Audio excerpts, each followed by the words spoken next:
Welcome to our new Saturday evening show.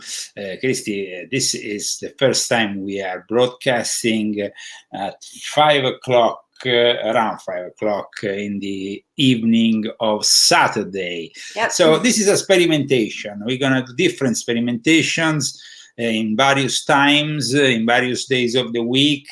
Of course, we're going to be focusing a little bit more on the occult in this new format for the Leo Zagami show. Of course, we have also the regular news that if relevant, we're going to talk about. If not, no. So welcome everybody. I see you are tuning in from YouTube, from Facebook. Please share this video and subscribe to all our channels. Okay. Have we been here since the new year? No, so happy New Year. New Year. Happy New Year, everybody. Happy New Year from Leo and Christy Zagami. And I think that the best way to give a Happy New Year is with the sound that introduces us for our audience.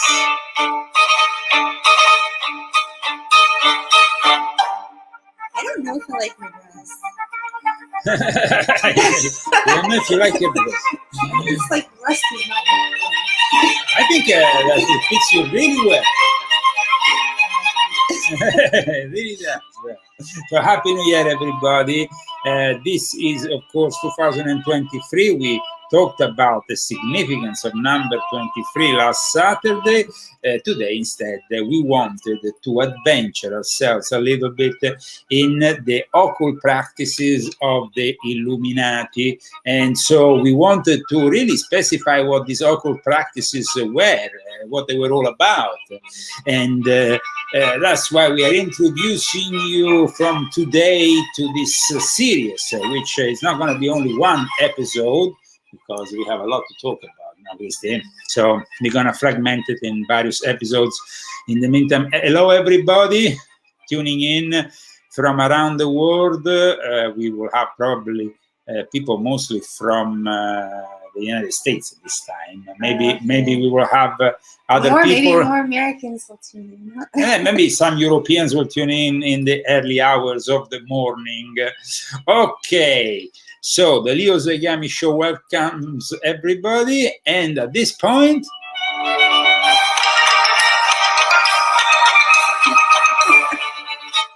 okay, we have finally a speaker of the house. So they can kind of like, they gave us the speaker of the house at the 15th vote.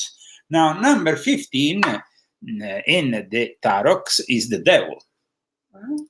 Yes, so we have a specific symbolism surrounding number 15. There's so many people that are wishing us Happy New Year. So hi, everybody, and especially to all those people who are tuning in for the first time in this new year to the Leo Zagami channel and the Leo Zagami show. The Leo Zagami channel is starting to pick up again. Oh, good. I see people that I recognize from back in the day. Yeah. We had our first channel, so. They are recovering. Okay, so we've been talking a little bit about our intention to explain a little bit more the index of the Illuminati rituals, practices. Today, we want to start talking about evocations, spells, magical rituals. What do you know about all this, Christy? And what's your take on all this? Because I know that you have written about some of these things in your books. Christy has published, by the way, a book. So aside from promoting Volume 8, which is, of course, a book that you all should get, because it's still at $23 only for this month. $23, a book, almost 700 pages. And we have great reviews. The people are really enthusiastic about this book, and so it's going very well. I must say, enthusiastic. So enthusiastic. I exaggerated. Enthusiastical is too much. Enthusiastic. Whatever. Okay. So what do I think? I think that I know a lot about this because I studied it when I was in Italy. I can give my opinion, but I don't know if you want to hear it. Of course. Let's start from. I'm going to give you first. I'm going to give you an input, and then you're going to give me your opinion on this. I want to start introducing all this new line. I mean, it's not really. It's really going back to really talking about topics which I used to discuss back in the days a lot, but in a more maybe profound way. The Emerald Tablet. The Emerald Tablet is basically also known as the Smaragdine tablet or the Tabula Smaraldina, is basically a hermetic text which is attributed to the legendary Hellenistic figure Hermetes Trismegistus, which in turn should signify Hermes 3 times great, or Mercury 3 times great. He was this the thrice greatest, and basically is a legendary figure that in the Egyptian in Egypt was instead the god Thoth. And of course, you all know the importance of this ancient deity, which used to be very popular in ancient Egypt, and is the feminine counterpart of Seshat, and his wife is Mahat, which is stars above. He was the god of the moon, wisdom, writing, hieroglyphs, science, magic, art. And so, of course, the importance of the Emerald Tablets is very big for the Illuminati, because it is based on a rule which is given right at the opening of it, which I want Christy actually to read for you, and I think that. Wait, is this in Latin? No, I'm gonna not in Latin. I will. This is basically the most widely distributed Latin translation. There is various ones. Okay. So I will say that the important part is the first paragraph. So. True it is without falsehood, certain and most true. That which is above is like that which is below, and that which is below is like that which is above. To accomplish the miracles of one thing. And as all things were by contemplation of one, so all things arose from this one thing by a single act of adaptation. Adaptation. Adaptation. Very good. Adaptation. Okay, so we start from here. We kickstart from the understanding that all occultists have, that what is here below is a reflection of what is above. This also puts us often in a situation in which you have magic totally linked to the stars, the planets, the fact that astrology plays a role, as well as astronomy, in the making of a magical ritual, of a magical talisman, of something that needs to be done. For example, people need to understand the importance the Illuminati give to a specific time of the day. That day, of course, has a specific attribution, and that's why all this happens not by chance, but it's also a reflection of what is above, below. And below we are trying to reflect what is above. So here we are trying to explain what goes on in the Illuminati and what kind of rituals they use. So, Christy, you told me that you had some experiences. We discussed, of course, the Emerald Tablet. Before we go and introduce, I'm going to introduce the first and most important, probably, grimoire of all times, which is the Key of Solomon. I would like you to tell me more about your own experience with magic. Well, I never did magic. But But what I did was I studied a lot and I learned about it. I was learning a lot about the occult when I was in Italy. And I don't know. I didn't have anything positive come from all of that studying. I mean, I know people are interested in this, but I mean, you're asking me, so my own personal experience is that when I was studying the occult, when I was learning about it, and it was only like, I was just trying to learn. I wasn't trying to do any kind of black magic or anything like that. I was just trying to learn and understand about it. And I thought that, you can use this kind of thing for protection. And so I would do that a lot. I don't do that anymore, but I used to do that a lot. I mean, I drew pentagrams and all that and called on angels. I don't do that anymore. I just find that very dangerous. I don't do those things. I stay in the here and the now, and that's better for me. But I think that people need to learn about magic and understand. I mean, it's good to understand because people do this, and they do it for nefarious reasons. So. Yeah, of course. Now, magical rituals are happen in the microcosm of, that reflects the macrocosm and reflects basically the universal laws that are around us, that emptiness which surrounds us and really carries us from birth to our death, because we really intercept something is there, but we can't really touch it, no? And well, it's very hard to reach the angelic realm because it's so above and so high. It's hard to get in contact with angels or with any like angelic, because we're different. Our energy is different. Our vibration is different, and like you would have to raise yourself so high to be able to reach the heavens and be able to speak to angels and all that. And it's very difficult. It's very difficult. But then when God wants to talk to you, he'll talk to you anytime, because God is everything. So, and if you want to pray, angels, of course, praying is different. I mean, you can pray to angels and stuff, but I mean, like, actually, some people try to get in contact with angels, like Aleister Crowley.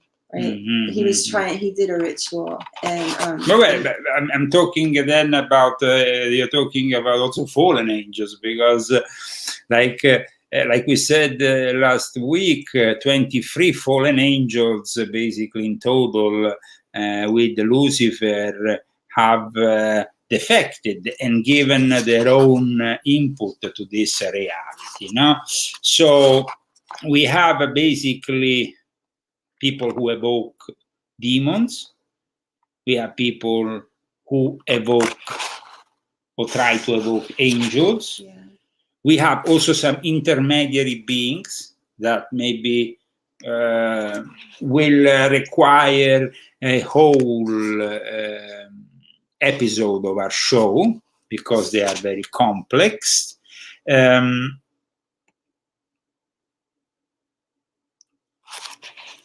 Well, the ritual magic, these magical forces can be used also in a negative way.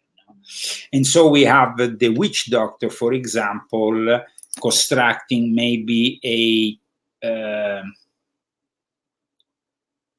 puppet of Zagami and putting needles in it, or doing something evil, baptizing this puppet or this effigy of some kind, some figure that they can then pins in it, and then that is, of course, a low form of magic, but it's definitely a magical initiative of sorts.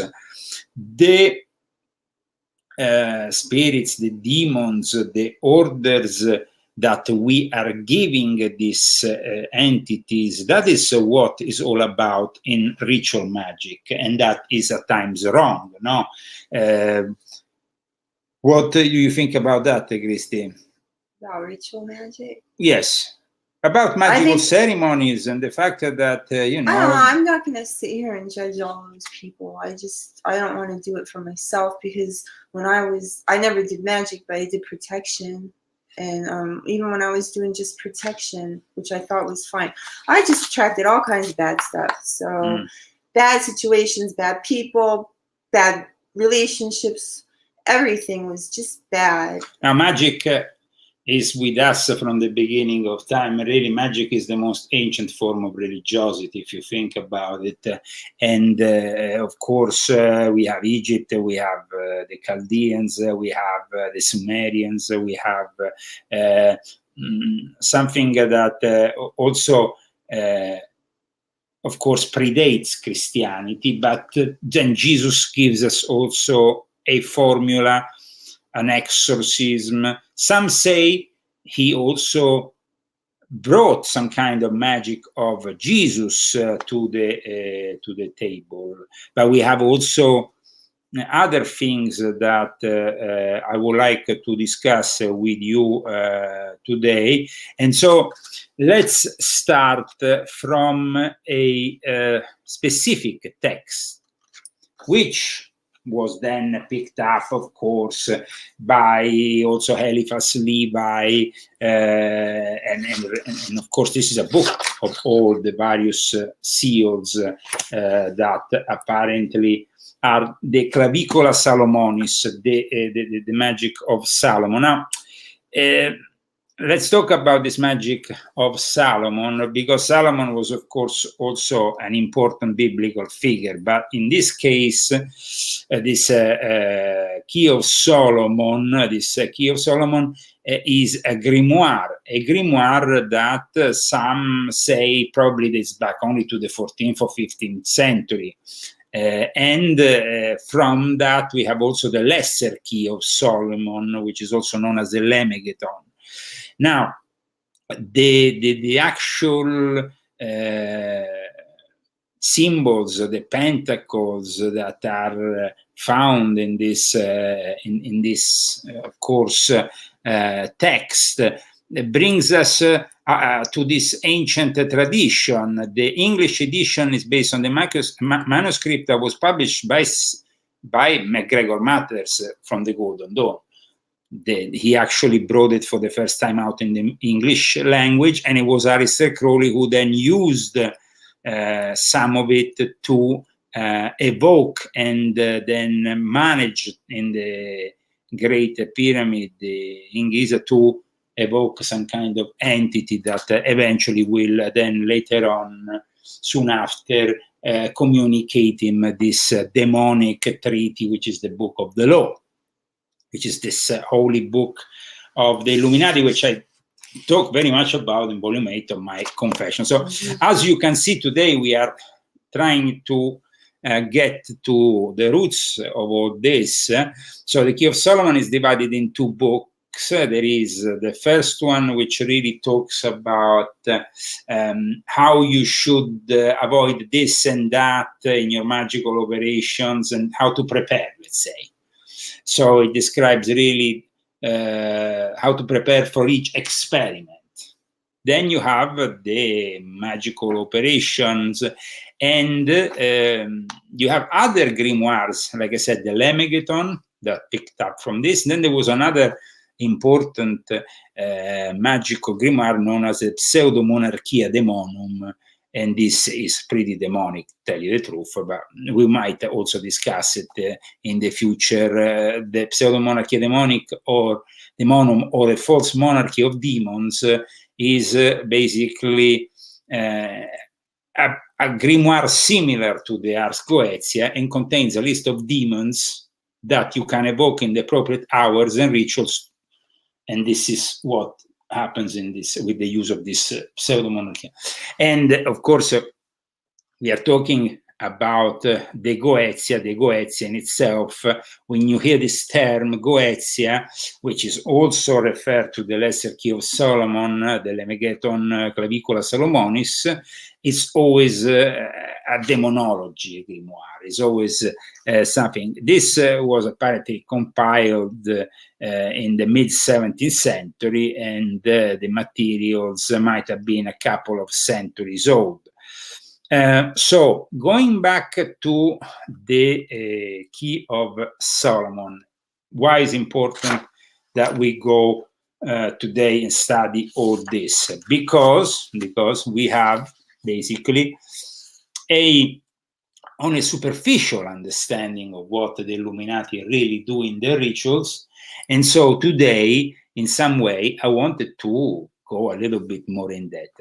Interestingly enough, though, there is in this edition of the because of course they were translated into English, but before that, people like MacGregor Mathers were inspired by Eliphas Levi, who was French, who himself went to London, evoked the spirit of Apollonius Latiana, and actually managed to visibly evoke him, and in front of witnesses that were members, then became the basis for the foundation of the Societarios Cruciani in Anglia. And all this, of course, happened with a guy called Eliphas Levi, who is basically the guy who invented the current use of the term occult. Occult is a term that we will not be using so much if it wasn't for Eliphas Levi. Eliphas Levi, with his writing, Dogmas and Rituals of High Magic, then influenced also Albert Pike, which in turn influenced the whole of Freemasonry with his big Dogmas and Rituals of the Ancient and Accepted. The Dogmas and Rituals of Freemasonry of Albert Pike are basically something that we always hear about, and that people seem to like, because it's a compendium of a lot of mystery schools. The problem with Albert Pike, I find, is it doesn't have any citations. I mean, it doesn't have the sources are never cited correctly, and so you tend to be very confused. That's why I think that a lot of the work of Albert Pike was probably ripped off here, there, and everywhere. And even the title, of course, is referencing to Eliphas Levi. So it's kind of like he was really getting things here, there, and everywhere. But then he became, of course, the guy who gave a new course to the Ancient and Accepted Scholarship. But why was I talking about this edition? Because in this edition, which I have in the Italian, of course, edition, there is a writing that Eliphas Levi basically wrote in 1860. This Solomonic Keys of Solomon. No? This, or basically, you can see this is only the seals here, with, of course, the explanation of what each of these seals are and what they have to be used for. But I see you're a bit worried. But then at the end, there is an essay, a brief essay called The Spirits. A brief essay called The Spirits. And in this essay, there is really something very interesting, because here we are talking about the return of Jesus, the Messiah, basically. And I think this is, I mean, it's very interesting, because it talks about Enoch, it talks about Moses, it talks about Eliah, it talks about Jesus. And it talks about the fact that we have this increasing presence of the spirits that was also outlined by the actual spiritist like Alan Kardec. That's why there was in the 1850s onwards this trend of evoking spirits, and there was seances and so on. So here it says basically that all this is happening because there is this kind of rounding up of all the spirits around the return of the king. The king, Jesus, it says here, in his first coming, Jesus revealed himself as Pontifex. In his second coming, he will instead reveal himself as king. This is basically what Eliphas Levi says. He said he was the Christ, he will be the Messiah of the Jews. So there is a specific thing that here says Eliphas Levi.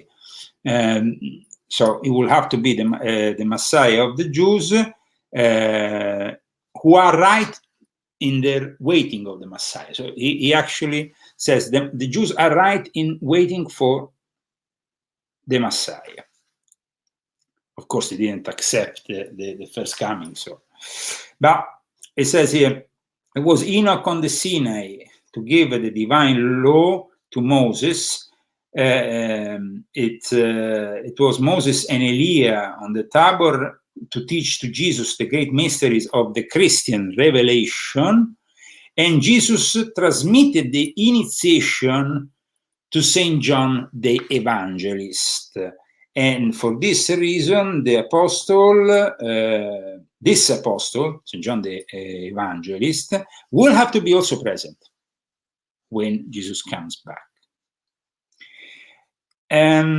At the moment of his decomposition, the spirits, the inferior spirits, they are manifesting like worms on cadavers. Cadavers, yes. Yes. So basically, he says this, the spirits manifesting like worms on cadavers. So if we believe that Jesus is coming back now, or some of us do, so all these spirits are like swarming? Yes, swarming around, and more as, you know, there is this... so how do you evoke this? Why the spirits are being evoked? They are evoked, here it says, through corruption, and basically they're eating each other. Ew. The spirits. They are vampires of the twisted minds. Ooh. Of the twisted souls. And so this decomposition is announcing the coming on earth of a spirit which is regenerating, and the spirit is the Metatron, the solar Metatron, the only voice of God. That because the Metatron is basically his spokesperson. Le tavole parlanti. And so here I'm reading, for those who have just tuned in, we are reading a letter written in 1860 by Eliphas Levi to Baron Spedalieri, included with his Keys of Solomon. So he wrote this letter and included it. So he basically says the talking tablets and the spirits that are announcing themselves. So in this, he's intending here all the spiritist movement that was kind of religious. Yeah. It was in the 1850s that actually we have the first, I think, episode. And it's announcing basically the return of Enoch. Now, he will come back when the papacy will have lost all the authority on the world, and the Kabbalistic visions will resplend. Now, the advent of Elijah will follow up immediately after Enoch, and then we will have the arrival of Jesus, the Savior. So, okay, we have the, you know. Now, there is an interesting, though, element here. And it's a very controversial one. Let's remember that writing all this is Eliphas Levi, who was, of course, a member of the Illuminati. He was, you know, he had been, he didn't want to really hang out too much in Freemasonry, but he became a Freemason. Then when he saw, of course, that the Grand Orient of France was going towards atheism, he kind of abandoned quickly. So he entered Freemasonry, I think, in the 1870s. So he was, or 1860s. So probably soon after he wrote this, a few years after he wrote this. But he writes something that is controversial. So be ready for that. Okay. Okay, so before Jesus arrives, he will be preceded by the Antichrist. Now, the Antichrist has a mission. That is the thing that it seems twisted, but when you understand in the great scheme of things, maybe it's not so wrong, though it would seem immediately like completely absurd. The Illuminati basically believe that the Antichrist mission is to prepare the empire in a terrestrial way, like materialistic, to actually implement it. It's like the Antichrist has arrived here, builds up, I don't know, let's make an example. Builds up the United Nations, builds up the rest of these terrestrial institutions, and then at that point the empire is ready and he hands it to Jesus. Mm-hmm. Not without a clash, of course. No, but what it says here, the mission, it seems like the interpretation of the mission of the Antichrist here differs from what we have always perceived, because we perceive rightly the Antichrist as an enemy of Christ, as an enemy of humanity. And of course, this is also the truth, because he would be a very bad figure. But then when we read the Bible and we know how easily Jesus basically wins him, destroys him. Yeah, that's true. Then in the end, it's like, okay, fine, you have built your great castle. See you later. Thanks for that. Thanks for that. give me the keys to Disneyland. Disney, now, just to make an example, evil place now, full of woke ideology. We talk about it in my book, but it's a beautiful place to go and have fun. Disney World now, also many things. But just give me the keys of Disney World, and you can go and screw yourself. Antichrist. That is basically the kind of concept here. Eliphas Levi. Let's move forward in the rest of this letter written to Baron Ospedalieri in 1860. The astral light is fueling with elemental spirits, and a new creation is, like you said before, the swarming of the demons. Of the elemental spirits, which is not really demons, are intermediary at times. Now, I want to know about those elemental spirits, because when I was in Italy, I tell you what, when I went in that forest and I walked around, there were some things in there for sure. Around that magical forest, around where that alien ship landed. We have to talk about that someday. Yeah. Okay. But yeah, there was little elemental thing. I guess that's what they were. There was a lot of them, like in the nature. Yeah. Is that what they are? Yes. Okay. I didn't think they were good. I just felt them around. Elemental spirits, I mean, we will have to discuss this in a specific episode. Somebody is saying if the Zohar contains 33 secrets, and going back to the 33 number, attaining wealth and prosperity, of course, there is various secrets that can be obtained by the Zohar. And of course, the numbers might differ depending on what you want to obtain. However, remember always the thing that when you want to obtain something using a holy text, a holy book, a ritual, you're always giving something. No, Christy? So what happens there? You got to give something back. You're going to give something back. Okay, so continuing with this letter, here it says, già le chiavi di Salomone sono ritrovate, i misteri dell'alta nazione sono ritrovati. Okay, this is very important. Eliphas Levi says, already the keys of Solomon have been found again. And so we go back to the keys of Solomon that we were discussing today to open our story about the most important text for the Illuminati. We decided to talk about what is known as the Clavicula Salomonis, which is also known as the Greater Key of Solomon. And this, of course, is a example I want to show of the Solomonic keys, which in turn then expired at Athanasius Kircher with the Sigillium Deor. But this is something else that we can maybe discuss at another episode, because like I said, it's very easy to get lost here because the subjects are very extensive. You know, you can get them lost. Now, many grimoires were attributed to King Solomon, and they were written during instead the Renaissance, simply because it was like it was better to attribute it to King Solomon, who will give them maybe more, how you say, more lustro, more importance. Yes, yeah. Ultimately, they are influenced though by Jewish Kabbalists and Arab magicians, always.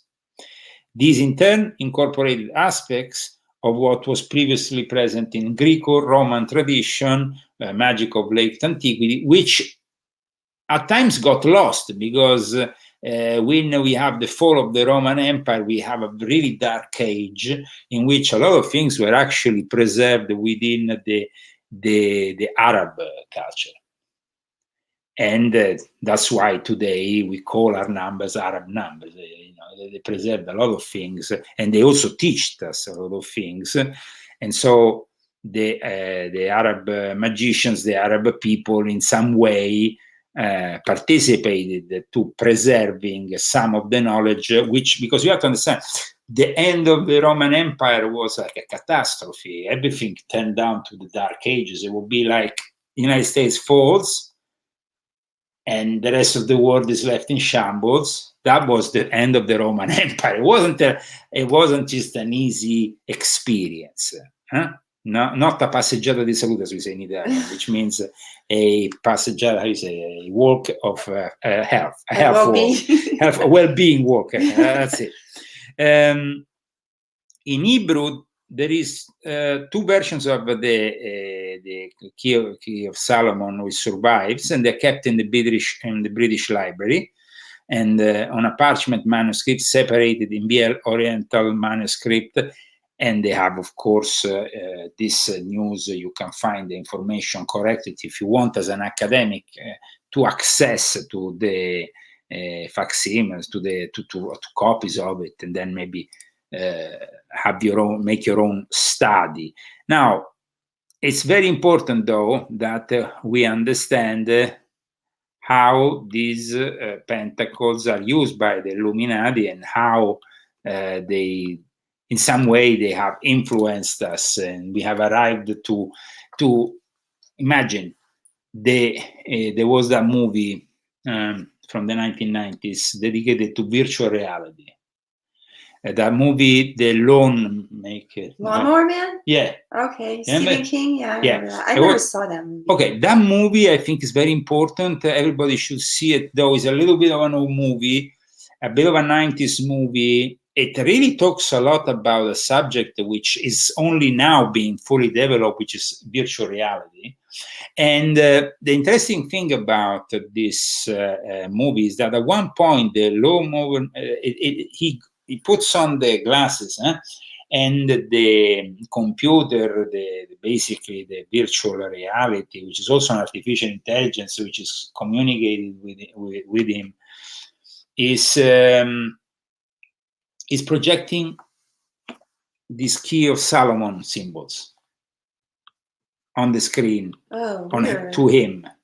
So you will see this kind of Key of Solomon symbols projected, and I don't know if they were in the original book of Stephen King, or they were just kind of picked up, but people are asking me about this movie, so let me pick up just maybe I can even pick up a sequence of it, or I can try to at least, let me see, because people maybe don't know this movie, especially the young people, they don't know this movie, understand? Yeah. So the lawn, Lawn, Lawn. Okay, yeah, okay, the lawnmower man.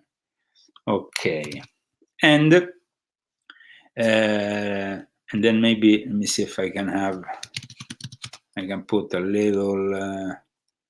Here you have. Well, you can put the trailer.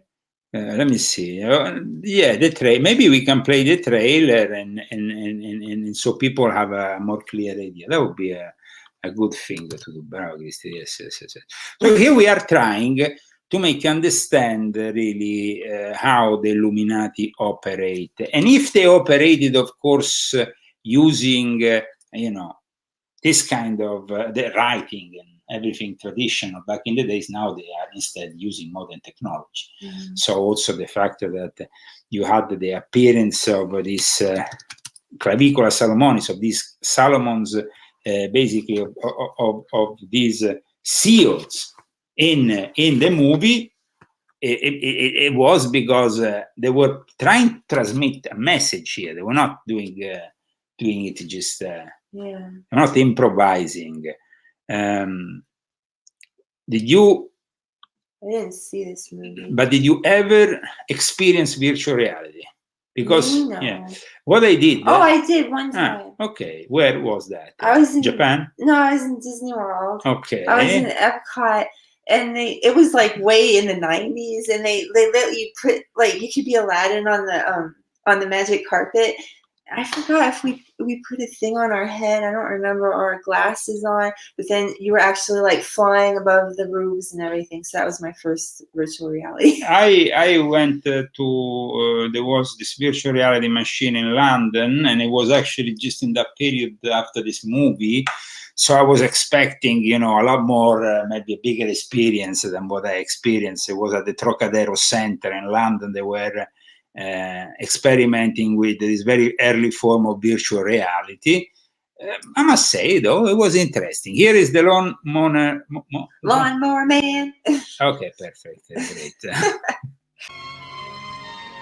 Job Smith is the Lawnmower Man. A man. Joe, come on, boy, let's go. Grass is waiting for you. With the mind of a child. Yeah, Cybo Man. He came to see me. Cybo Man. Comics, right? Yeah, Cybo Man. And a doctor. Virtual reality holds a key to the evolution of the human mind. With a vision of the future. I have a game in my house that you might like to play. Would you like that? Yeah. Okay. That was really bad. I have different games. I even have one that could help make you smarter. Now, Job Smith is about to enter the world of virtual reality. It's gonna hit me! No, Joe, just relax. It's gonna be like being up there with the stars, Joe. They're going to another planet. They showed it, You see it? I mean, I have a good memory. I remember it. Pretty good. Let's see it again, this passage, because you can see the actual Seals of Solomon projected here. Now, Job Smith is about to enter the world of virtual reality. It's gonna hit me! No, Joe, just relax. It's gonna be like being up there with the stars, Joe. They're going to another planet. His mind is like a clean, hungry sponge.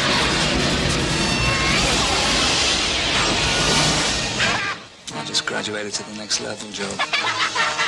You're not the Lawnmower Man. You've certainly changed. I don't know how you did it, but I approve. I absorbed Latin yesterday in less than 2 hours. Joe, where are you? Joe.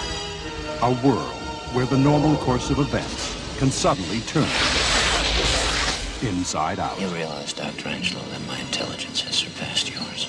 The imaginary becomes real. Trying to get inside my head, Joe. You can't hide anything from me, Dr. Angelo. And reality. We have no idea what he's gonna do. Is all in your mind.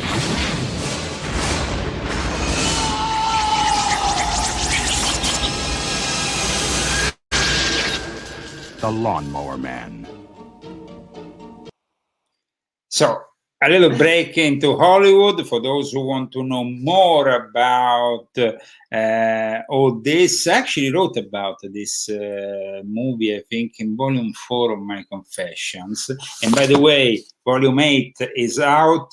You want to support the show, please do it by purchasing this book. We also would like to invite those people who like this show. If you like this show, you want more shows like this, you can support us using GoFundMe, using Fundly, and using Cash App. We are no longer on PayPal, as they banned us from PayPal 6 times. So we don't think the PayPal is the right place. Yesterday, I was actually asking Christy, do you think we should go back on PayPal? I mean, we've been banned so many times. Okay. But in any case, I put the GoFundMe here in case somebody wants to support us. And there was a question by Bruce before. He basically was saying something which I find interesting regarding the nature of these people who he says they're idolaters. They are people who definitely are evil in nature, in what they do, in their practices. The Illuminati basically are picking up, though, from an ancient tradition. He says, is it fair to say the Illuminati idolaters and blasphemers? I think that we can... What are you saying? Blasphemers. Blasphemers. Okay.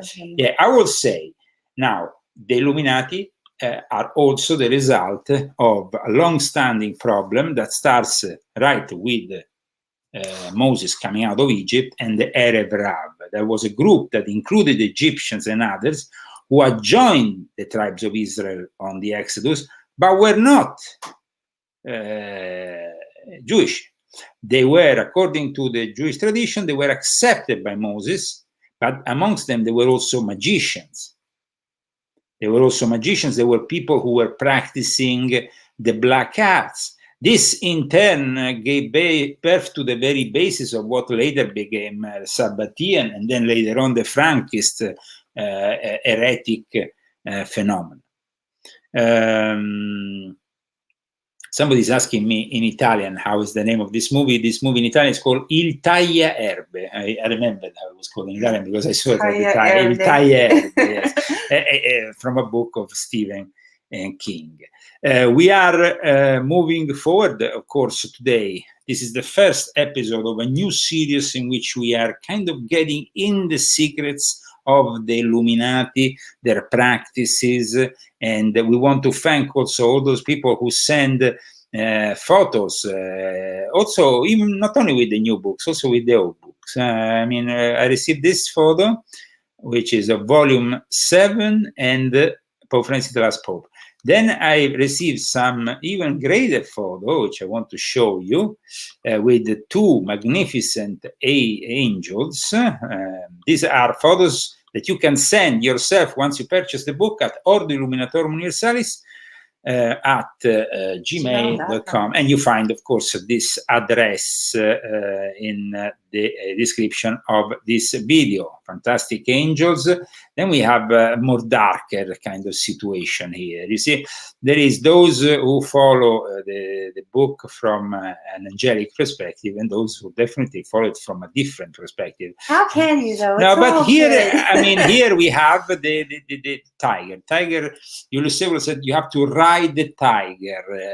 Life is about riding the tiger and surviving. You know, this. So there's a lot of kind of symbolism in this other photo, in which we saw also volume 8. Then we have here a photo. This is the Italian edition, but this is a photo made in a beach in Thailand, and they told me that they were sipping some marijuana tea on a beach in Thailand, reading the Italian edition of Confessions of an Illuminati, volume 8. So get, of course, that looks like fun. That looks like fun. So the book is going all over the world, Christy. It's kind of like, you know, and today we are not going to have time, but there is a lot of things that we will be discovering in this new series that the Little Zagami Show is dedicating to the occult too. And so this is a dictionary the Illuminati made of the occult and occult symbols, and it's actually a very interesting one. It was first published in 1981. The contents is all written like from a, let's say, typewriter. Typewriter. Yeah. So it's a typewriter kind of text. But the interesting thing is not only the observations on of course, which I think would be interesting for you to read a little part. When it talks here about symbol, please, because symbols are part. Yeah, symbols are part. You see, first of all, when you study in the Illuminati, and you study in any mystery school, you start from the moment of silence. So first is the silence that surrounds us. We don't have any anything. And that's really what you found also in your initiation in Freemason, in the vitriol, in the way you were initiated in Freemason, where they left you in this chamber of reflection for a few hours, which is a tradition that is mostly followed by continental Masonry these days. It's an old tradition that the Masons picked up. And you can't talk about that. What? You're not supposed to talk about it. About what? That. No, you can. There's nothing. Can I say what was in there? Well, yeah, of course. It's not. I'm not going to get in trouble. Right? No. I had to stare at his skull. The stare at the skull. Yeah, with a symbol of death, of transformation. And a candle. I don't know. It was like a candle and a skull and I think something else. Okay, that's very interesting. But it wasn't. But in fact, skull was the skull wasn't real though, so okay. it was okay. But that's okay. Let's read this part because it's about symbolism. Now we are talking about symbol, about the skull. So let's talk about the word symbol. Okay, let's start from here. The word symbol is not sufficiently specialized for my purpose, since it carries a literary as well as an iconographic connotation. In a sense, anything may be a symbol of anything else, provided that an analogy is drawn. Analogy is very important. The analogy. Analogy, yes. Okay, or some explanation for this symbolism. Symbolism. Why do you read it? Symbolizing given. Well, I can't. It's like, okay. Why don't you read it? No, why don't you read it? Okay. That's the medieval bestiary could take the apparently absurd symbol of absurd symbol of the vulture as a representative of the Virgin Mary. So this is pretty absurd, but that's how it is. Simply because it was currently believed that a vulture brought forth its young parthenogenetically, without a literary explanation, tacit or otherwise, alongside such a symbol, then the meaning would be obscure, and in the example given, if not heretical, then at least obscene. Only very rarely does a literary explanation stand between the seals,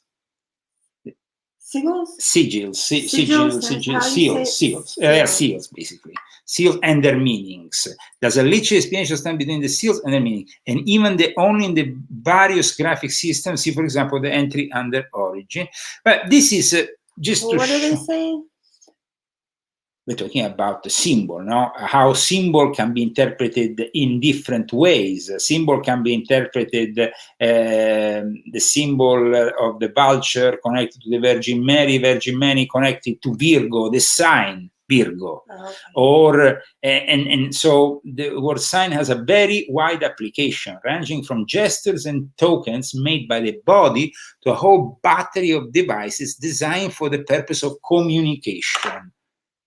As a word, therefore, it has connotation far beyond the special sense of occult or graphic, which I certainly wish to imply within this dictionary. Of course, this is a dictionary that we are using, but it can be in any context. We are simply discussing what a symbol is, the word sign and the word symbol, and in this general sense, here it says, may be easily confused with the word in its special astrological application, the sign of the zodiac, because you have a sign, but then you have a sign of the zodiac, which is one of the 12 divisions of the ecliptic band, and not, as it's sometimes erroneously supposed, the graphic symbol used to denote one of these zodiacal divisions. And then you have, for example, they talk about the arc of the 30 degrees tropical between Cancer and Virgo is the sign of the zodiac Leo, and so, yeah. Yeah, and in fact, the CG, the graphic form. But here, as you can see from this first episode, we are trying to do something a little bit different from what we were doing with the news. With only the regular news, because I mean the news is there. The news is interesting at times. It can be interesting. I for example, find it interesting, but at the same time I find it annoying, certain news. While instead I find interesting the fact that there is 2 volcanoes, the Kilauea that has reawakened and that we can see, and then there is another volcano in central Mexico that has erupted, and that's incredible scenes that I will show now. Why am I showing all this? Because you see, volcanoes are part of this planet, living planet. The energy of the volcanoes is incredible. It can be used, aided, and abated by magicians at times. So now this erupting right now, a magician can use this for bad things? They can definitely. Or they can make it happen? They can, well, both. You see, I find it very difficult that they could actually make it happen, really. because that is something that you will have to be in line with the gods doing, I don't know what kind of job. Although Benjamin Fulford always claims that you Yes. make tsunamis happen and all Yes. that. No, but he claims actually that I made the volcano explode. Oh yeah, you made the volcano explode. You're so powerful. I mean, if I was so powerful, well, there would be, I guess, a queue of people in front of my door, but asking for stuff. asking to be spared by my power. Now, Mexico's Popocatépetl volcano is erupting, maybe because the son of El Chapo has been arrested. Ooh. Maybe the magicians of the cartels are using their magic. This is basically a volcano that is found in the center of Mexico. Watch what is happening on this incredible video.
So what happens with the volcanoes? Well, with volcanoes, the user can perform a form of magic relating to the volcanic fields. Now, the volcanic fields produce a lot of magnetic power.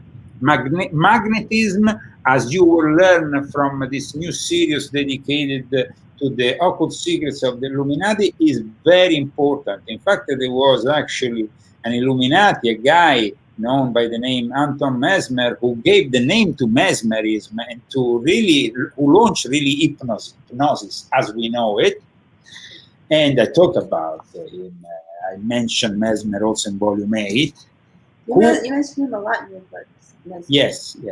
And basically, I wanted the people to learn what's behind also these rituals and how they actually reach their efficiency, their power. And the fact that there is a very powerful magnetic field here with the eruption of volcano creates this possibility, you see, that the Illuminati might use to their advantage, or we ourselves can then defend ourselves from all this by knowing, by knowing what is happening. We can at least shield ourselves from something that is happening right now. Now, somebody said that the cartels might have triggered the eruption by detonating inside the volcano. Really? Now, this is a volcano that has been active for a long time, but this eruption was pretty strong one, especially when you see it, when it's happening also in Hawaii, not only in Mexico, when it's happening in Hawaii, when we have a lot of volcanoes also in Asia that recently have had a lot of activity, is a subject that, of course, we will be discussing in future episodes of the Leo Zagami show. As we are reaching, of course, the end of this show for today. We wanted, though, to thank all those people who, of course, have supported us. We would like, though, to understand that here we're not inviting anybody to start reciting formulas, identifying with goddesses or demons or things.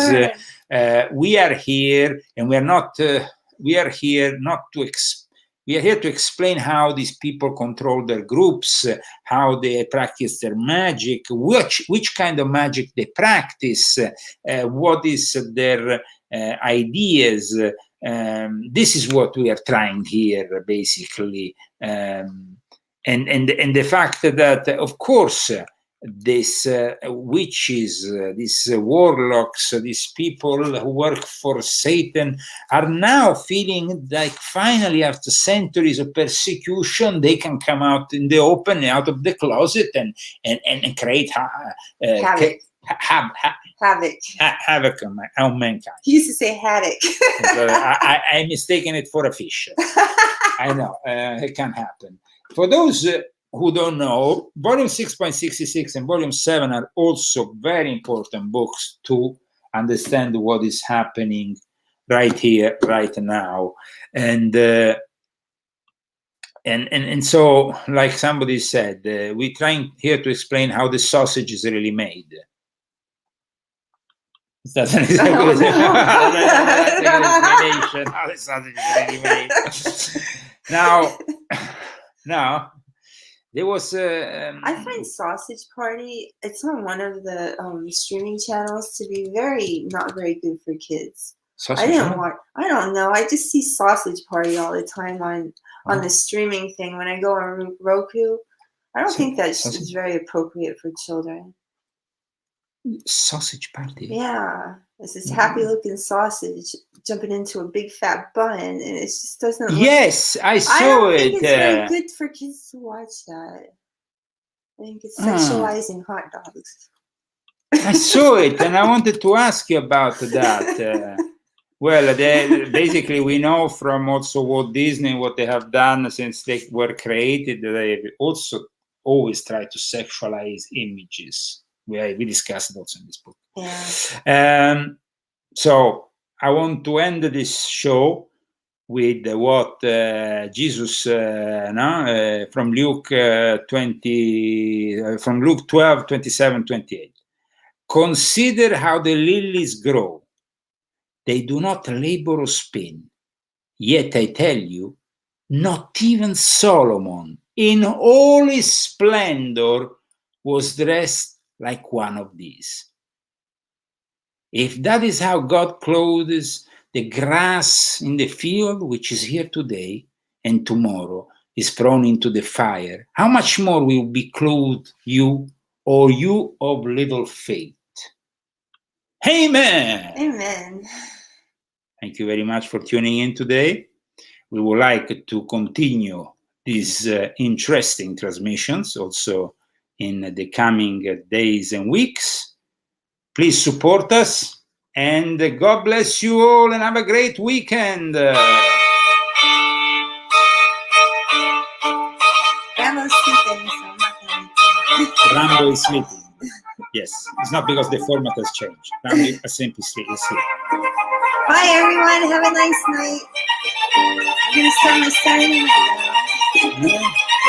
So the subject of Solomon, though, we should discuss it even further. It's an interesting figure. Okay, all the best.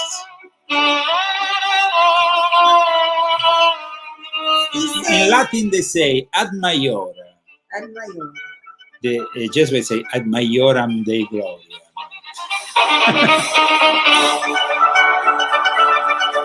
To honor the work of God. God bless you.